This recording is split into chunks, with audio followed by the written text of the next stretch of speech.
Hello students, good morning. I hope you all are fine and stay at home. Students, I welcome you again in the grade 10th. Today we are going to start our new chapter. The name of the chapter is Consumer Rights. So let's start with our new chapter Consumer Rights. First of all, I can discuss here that what is the meaning of consumers. Now let's start with our chapter. First of all, meaning of consumers. A consumer is a person who consumes or buy the goods. So, a person who has indicated his or her willingness to obtain goods and services from the supplier, or in return he or she has to pay something. So, someone who has purchased goods or services for his personal use or for his personal consumption are all peoples included in a consumers. So, consumer is a person or a group of people such as a household who are the final users of the products or services.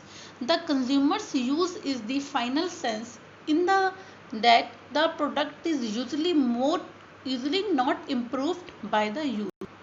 So in short, the meaning of consumer is that a consumer is a person or a group of people who are really willing to buy the product. Now our next topic is the consumers organization. So the first organization in the welfare of the consumers was established in 1960 as the International Organization of the Consumer Unions. So basically the consumer organizations may operate or the work for the welfare of the consumers. So our next slide shows that the consumer in a marketplace. Basically consumers participate in the market when they really purchase goods and services and satisfying their needs.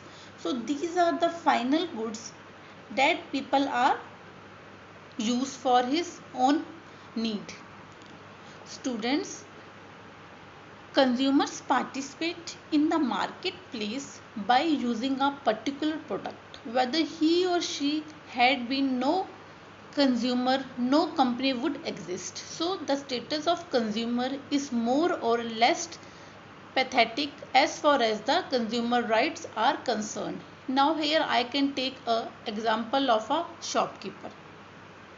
So when we want to buy us something, we had to go towards the shopkeeper. The shopkeeper weighing less than he should. So companies making false claims on packs if they don't provide a good services or a good product to the consumers. Now there is a second example which is related with the consumer in the marketplace. Here I can take an example of a railways.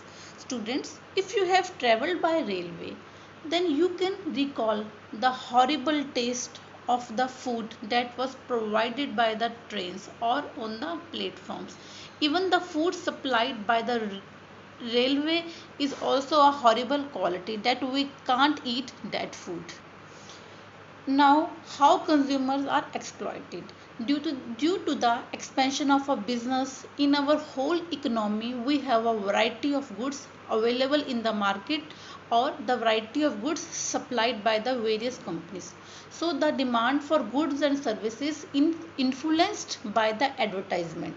So there are various media of advertisement like radio, television, newspaper, etc. So our question arises that how consumers are exploited. When we don't have a sufficient information regarding a particular product, so we normally get exploited. Why? Because we don't know the actual price and actual quality of the products. So we are exploited.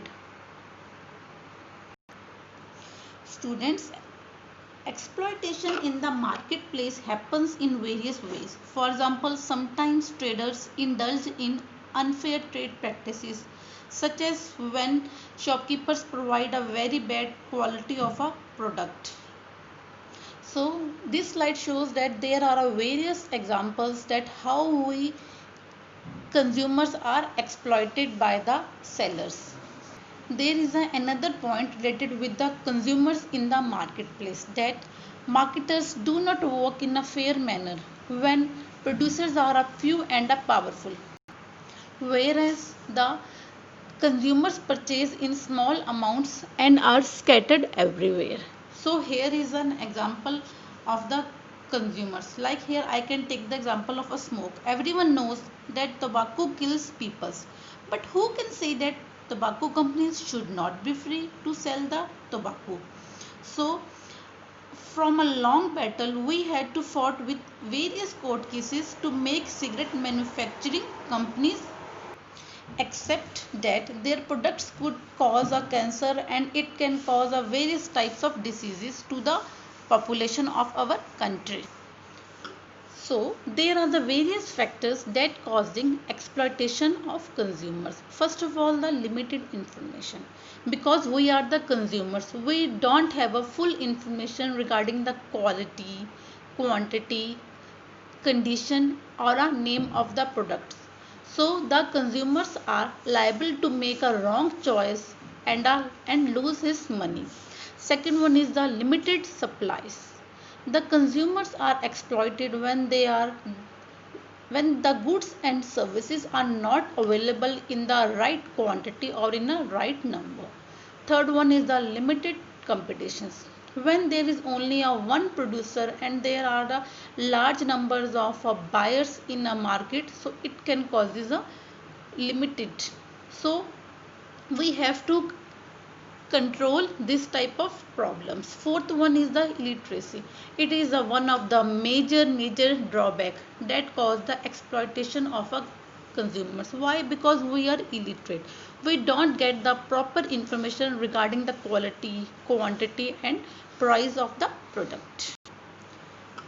In the end, I want to say that towards the customers or towards the consumers, that jago grahak jago, and you can fight against their laws and protect yourself. Similarly, rules and regulations for working of the markets are not to be followed. So there is a scope for consumers so that they can realize their role, importance and parts in the market. Government also makes various types of laws for the protection of our consumers. So everybody should follow that laws to protect yourself. So grahak jago jago. Thank you.